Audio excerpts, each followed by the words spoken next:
Hello, I'm the ASMR Psychologist.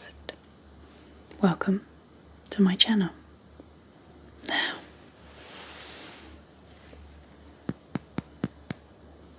today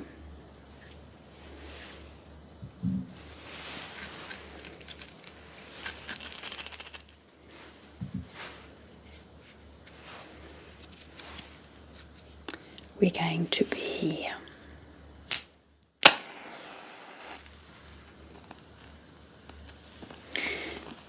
talking about hypnosis.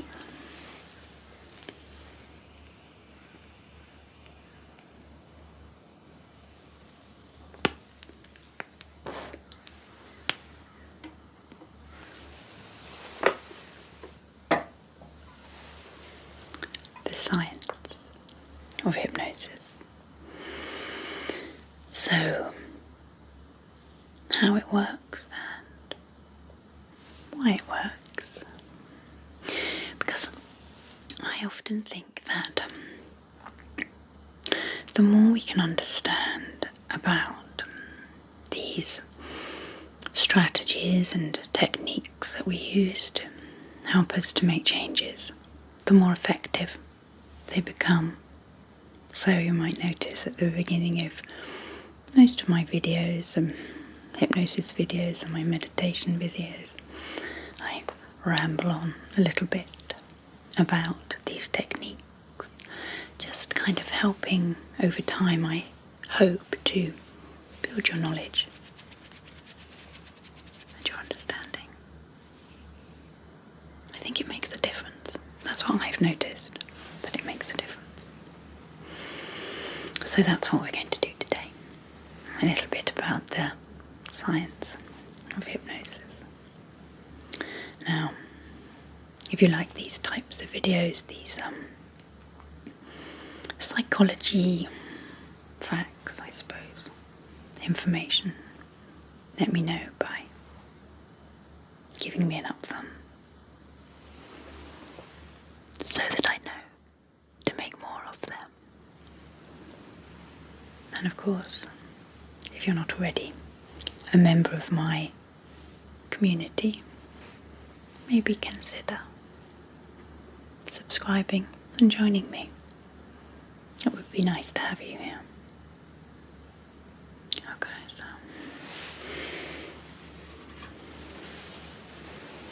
I have my notes.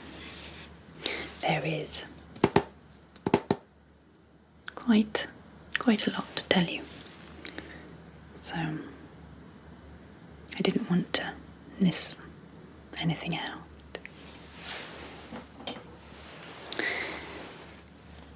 Let's begin with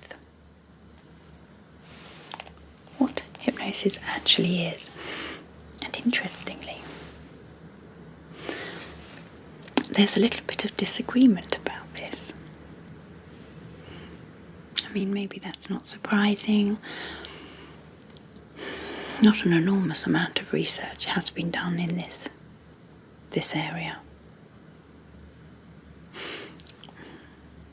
I wonder, just thinking about it now, if that might be similar to why not much research has been done looking at ASMR.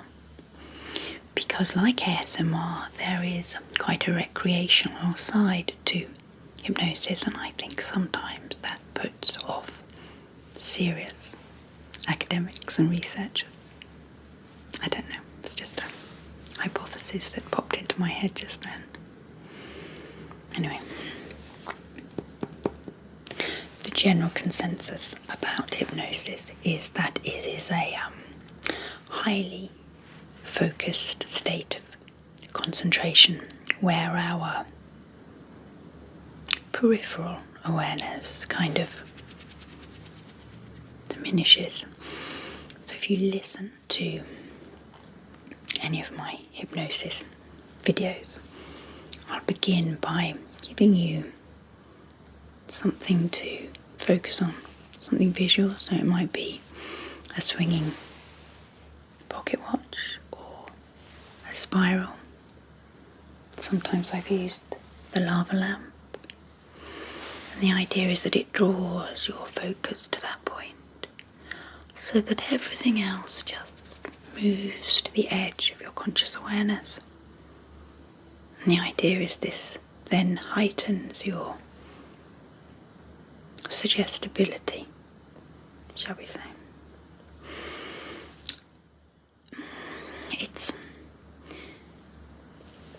kind of a parallel, I suppose, has been drawn between hypnosis and getting really absorbed in a good book or film.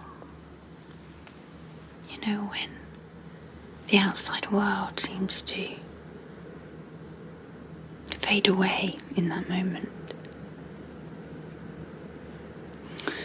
Now, historically, it does seem that most ancient civilizations have used hypnosis in some form or another, but recent pioneers in modern psychology, Sigmund Freud and Alfred Binet, have kind of advanced it to its current form, where it has two uses.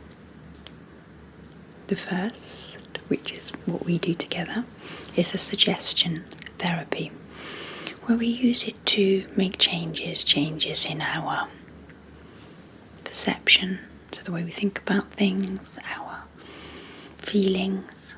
So we use it to help with stress and anxiety.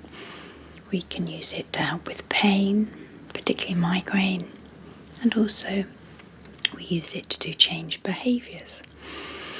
So it's often used to help with overeating and weight loss and smoking. We'll look at some of that research towards the end, I think, because that's quite interesting. It's quite impressive, actually. Then the second way it's used is kind of in a more formal therapeutic environment. So we use it to help us to access the psychological origins of some problems that may have been kind of tucked away or hidden away in the subconscious mind because they are so painful. So, for example, traumatic early experiences. The idea is that once these things are kind of uncovered in hypnosis, they can then be explored and resolved in the therapy. Okay, so let's talk a little bit about what hypnosis involves. And if you watch my hypnosis, you'll know this, but just in case you don't watch my hypnosis or you've fallen asleep before we get to this bit, I always begin with an induction. So this is the pocket watch or the spiral to draw your focus into a point and allow everything else to move to the periphery. And then I will get you to close your eyes. We'll do a deep relaxation. So the idea is that this primes the mind and the body for the hypnotic suggestion. And then the second stage is the kind of hypnosis itself. So this is the suggestion part where we talk directly to the subconscious mind, and we rehearse alternative strategies and scenarios to replace what's currently happening. And this is why it's important to listen to the hypnosis a few times. I always talk about how it's not a one-stop shop, because like anything you're rehearsing, you need to do it a few times to kind of grips with it, for it to sink in and become part of you and what you do.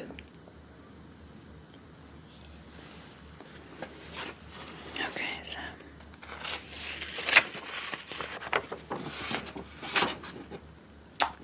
what's going on?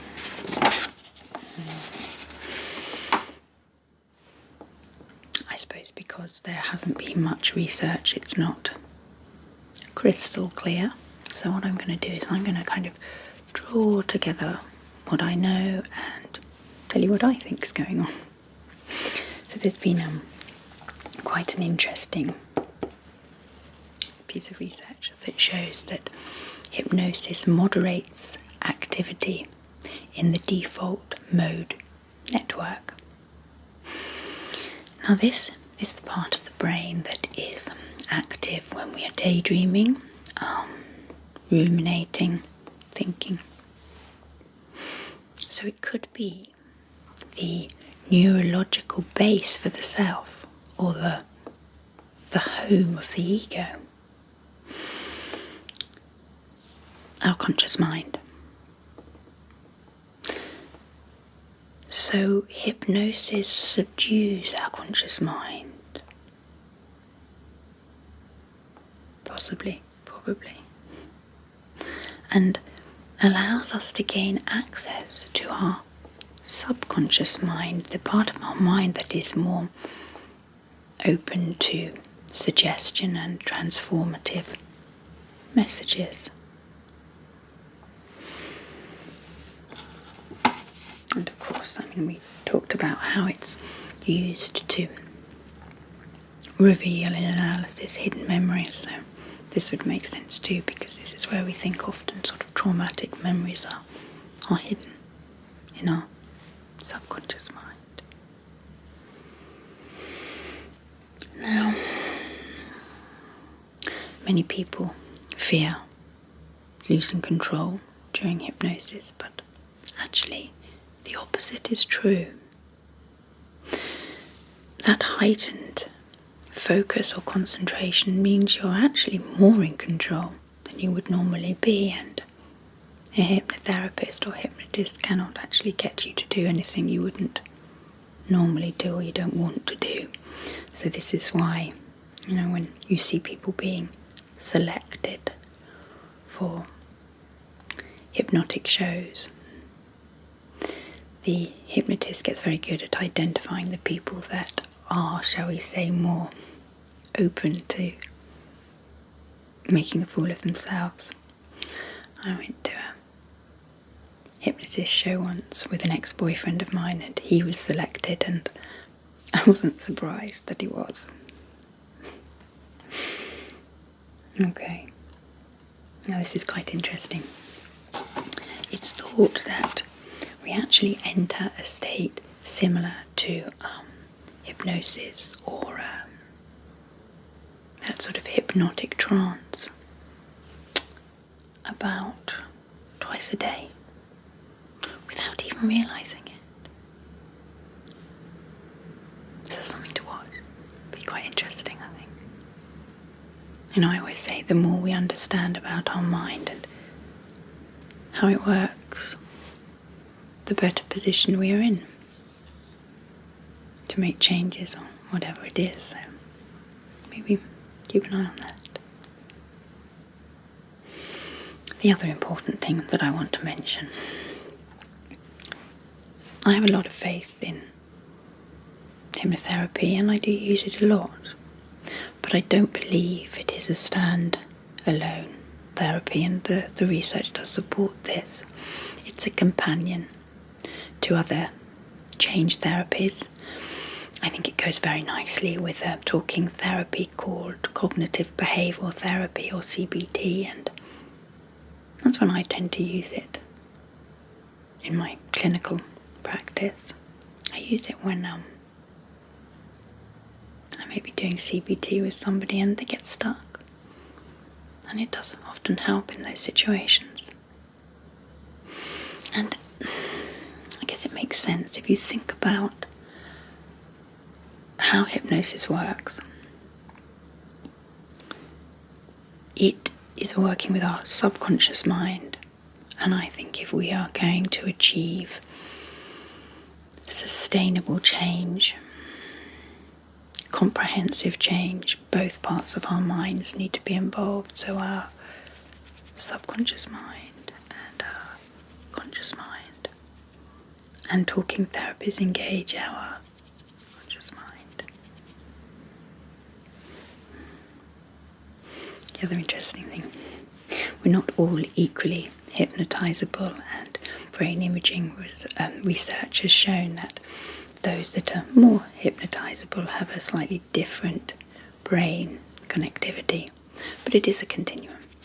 It's not the case that you either are or you aren't hypnotizable. We're all on that continuum, so I think that everybody can gain some benefit, but maybe you're more likely to be selected to go up on stage or be on the telly if you're more hypnotizable.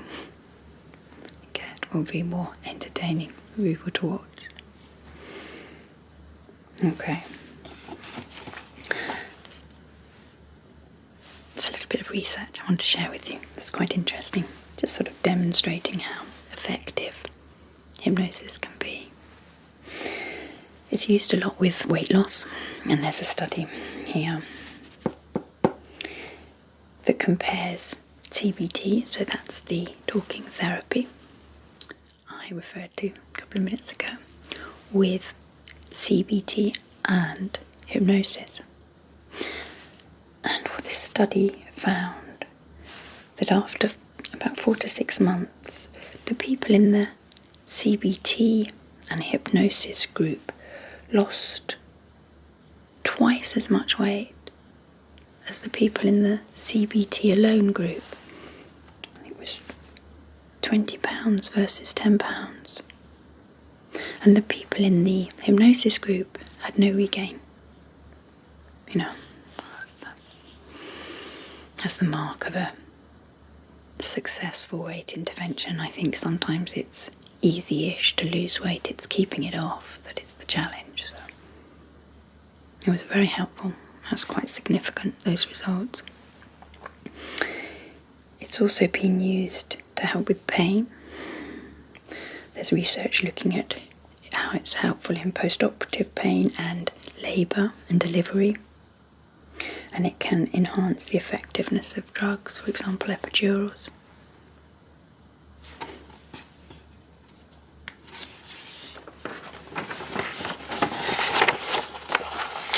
Okay.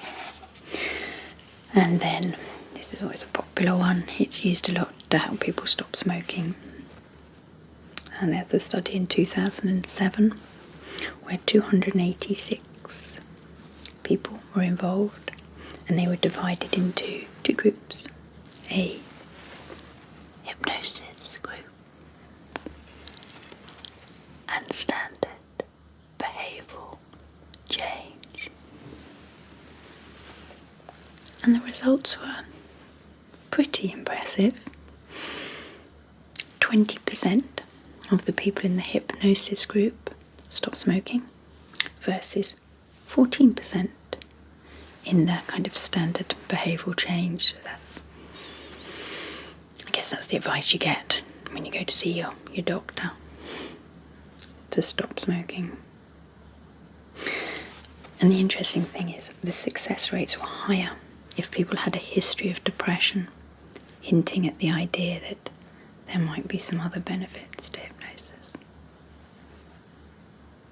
And finally, hypnosis can alter people's immune function in ways that can offset stress and susceptibility to viral infections. So,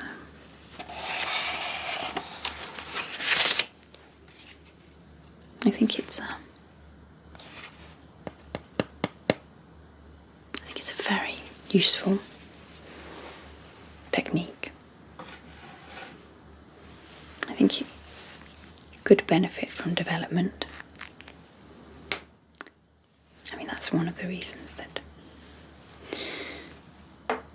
I'm combining it with ASMR, because I think ASMR ASMR has the potential to boost its effectiveness,